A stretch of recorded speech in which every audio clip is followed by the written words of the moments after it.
Hi again. All right, so we finished the second layer of color on our flower, and now we're going to come back in and just what's the word I want to use? We're going to just play and add a little bit more color in a few places, and we're not going to be exact on this. We're going to just kind of flick that brush across and kind of in areas where maybe it just seems like it's too much white.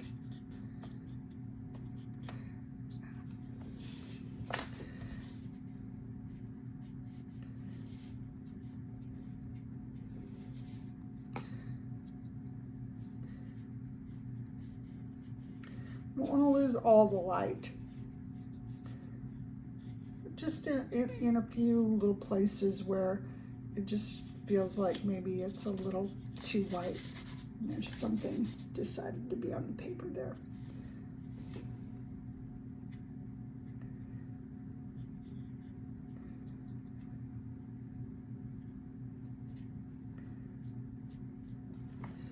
All right, that's looking pretty good. You can see with just the addition of a few little additional brush strokes, and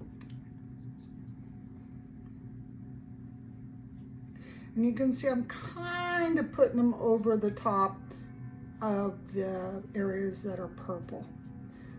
Not always, sometimes they're over the white, but okay, I think that's enough. Now, I'm looking at it and I'm thinking, you know, it really could use just a little bit more definition in a few places where it's dark. So I'm going to mix up just a little bit, and I'm using the very small brush so I keep a light hand with this. I'm mixing up some of the yellow ochre in with just the tiniest little bit of the cadmium red. And we're coming in right along an edge, and then we're going to come with a little water. And we're not going to do the whole thing, but this area down in here would be in shadow somewhat. Okay. And we're going to add just a little bit more shadow in this color under here where it's kind of shadowed over here.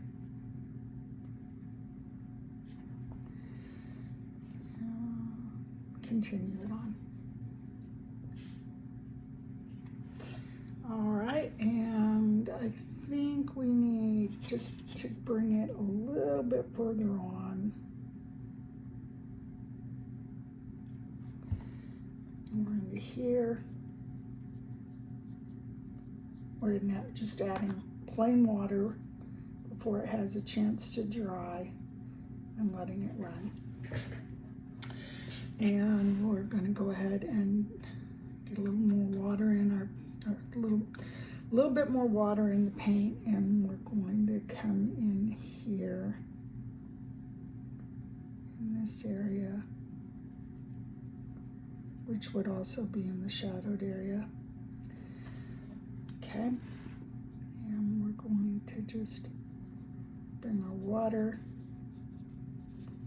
and you can see that I got a little shaky on this outer edge, which is okay.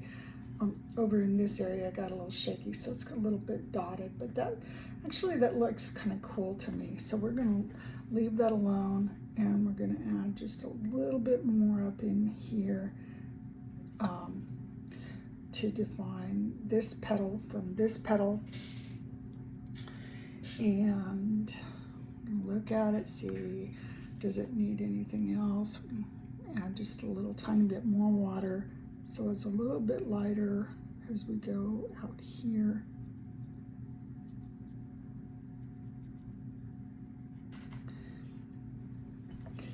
And just gonna come back with water along those edges, and then we've got quite a bit of color on it, so we're going to come over here. Okay, and then lightly come up in here. Oops. Good thing it was pretty much spent of all of its color. Little accents like that are going to happen.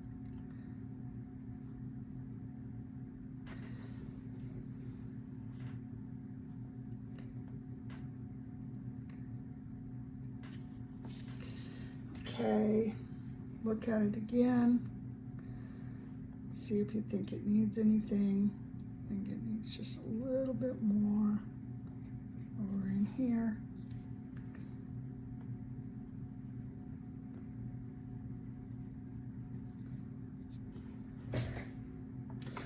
Okay, so we don't probably want to shadow the whole thing. This is towards the bottom of the flower, so that's where there's less light showing. But if you wanted to accent up in here just a little bit, just the tiniest, barely touching, and maybe just a tiny bit in this corner. Just to add a little bit of definition. That's all you're trying to do, just make a little bit of definition between the two sides of the flower. All right, and a little bit more definition up in here between these two. And probably continue this on at least under here where it's shadowed. So, okay, so you're the artist and you decide when you think that you're done, and you can always come back later when you are finishing up and you've got all the leaves and all the darkness in, and you can decide whether or not you want to add more color at that time. Some people like very light watercolor. Some people prefer really intense. I lean towards being kind of intense, but that's all that there is to that. And we're going to start on the background now. All right.